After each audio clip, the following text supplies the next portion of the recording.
every person wants more or less the same thing. Every person wants to be, well, happy. And we have a certain hypothesis about this. I will be happy if I succeed. And in your head, it sounds like this. You will be happy if you manage to become who? Who will I become? That's what it's called. Who will I become when I grow up? When I was little, I was really fascinated by moving from one grade to the next. It always felt to me like, wow, now I'm so grown up. Before, we only studied natural science, but now we have chemistry, biology, and I thought that was so interesting. But the most interesting thing about this whole process was growing up and becoming an adult. And I always had this question, I wonder who I'll become when I grow up. And now I'm 40, and once again, I find myself at a point in my life where I'm thinking, oh, I wonder who I'll become when I grow up. I'm Jenya Romanova, the creator of the educational platform UpDaily. Welcome. It seems that in our society, there is a common belief that if you manage to achieve absolutely everything this wonderful and fascinating world has to offer, then you'll finally feel truly successful. And you'll also experience a deep sense of fulfillment and lasting happiness.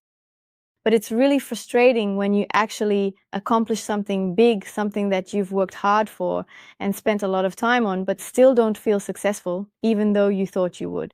And the saddest part is that after all that effort and reaching your goal, you don't feel fulfilled either, which can be really disappointing. The thing is, the achievements you accomplish in the external world, the ones that happen outside of yourself and are visible to others, really do happen in the external world, not inside you. But the feeling of fulfillment, the feeling of being successful, it's born inside you. And so when it turns out that you're striving to achieve some conventionally significant accomplishments in the external world, ones that will be recognized and acknowledged by society, by your family, by your friends, and perhaps even by your colleagues or peers, but at some point you just don't truly feel it inside yourself because, for example, you didn't actually genuinely believe deep down that this is what you really truly want. And so despite all the outward recognition, something still feels missing. For me, this was a major revelation, and at that moment I realized that I would pursue the project I'm working on now. I understood that UpDaily and my own educational platform are truly what I want to create, but deep down I was genuinely concerned that I might not succeed. And when you truly, genuinely want to do something in your life, or when you sincerely, deeply want to become someone, it often seems to you that it's very, very foolish. And it seems to you that it's not 100% guaranteed, not at all, to bring you money or financial security. And accordingly, not 100% guaranteed to give you a steady income, a supportive family, a good, reliable outfit, a comfortable and safe place to live, and a good, positive environment that, yes, will gradually form and develop around you over time. And this is actually very interesting because, as a general rule, the people who truly feel successful are those who have done and achieved success not in what is simply accepted by society, but in what they themselves genuinely wanted. And then it turns out that, for example, you might perhaps be a world famous chef, but in reality, you always wanted to paint pictures deep down. Or you might have all the money in the world, but you wanted to compose music, yet at some point you didn't truly believe in yourself, or perhaps you were so incredibly afraid that it might not work out for you. And sometimes the fear that it won't work out is about the same as the fear that it actually will. We look around and realize, oh, well, here they're offering a job, and over there there's a career ladder. Got it. And here they pay salaries twice a month, which is a system that might seem unusual to some people who are used to a different schedule.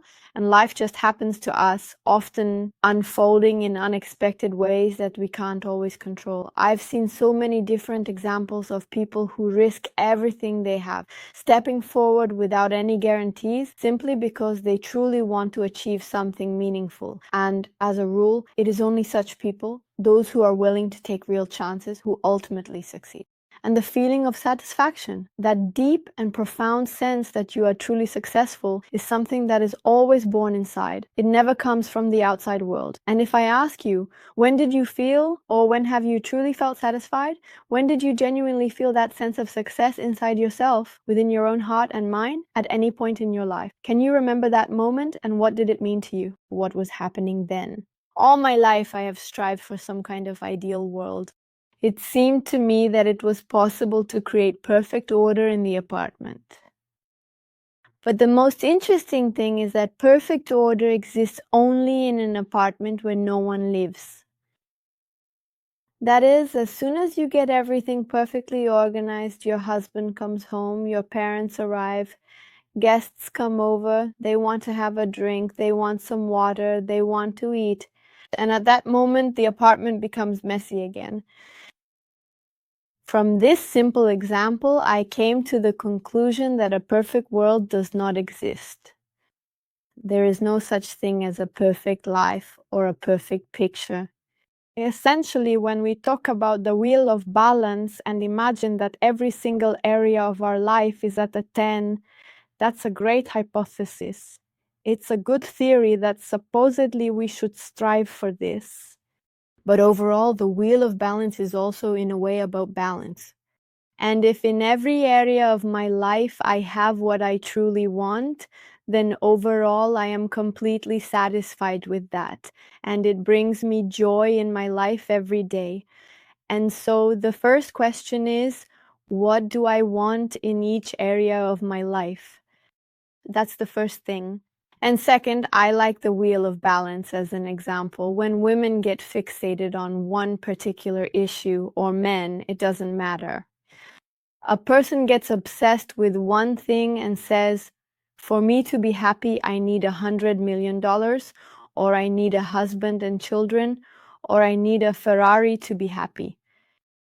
Then I would say this. When you look at the wheel of balance, you'll notice that every area of your life is just 1 out of 6 or 1 out of 8 important parts, each contributing to your overall well-being. So when I realize that I'm missing something in my life and I really want it, I understand that I can look at the wheel of balance and focus my attention on what I already have, truly appreciating those things.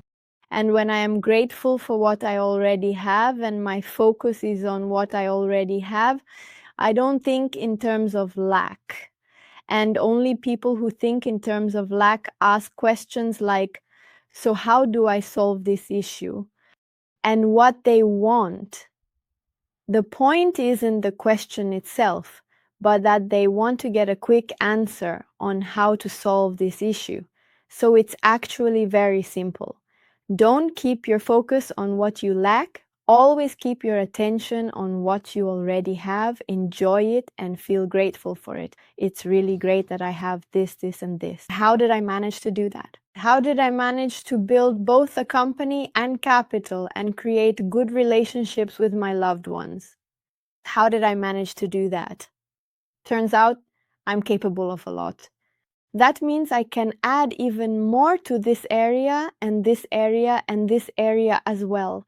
And so when I'm not focused on what I lack, which is just a habit of thinking, and we have a lot of bad thinking habits, then I replace it with the habit of thinking about everything I already have. And if I want to, I'll be able to achieve even more. And this becomes a completely natural part of my life.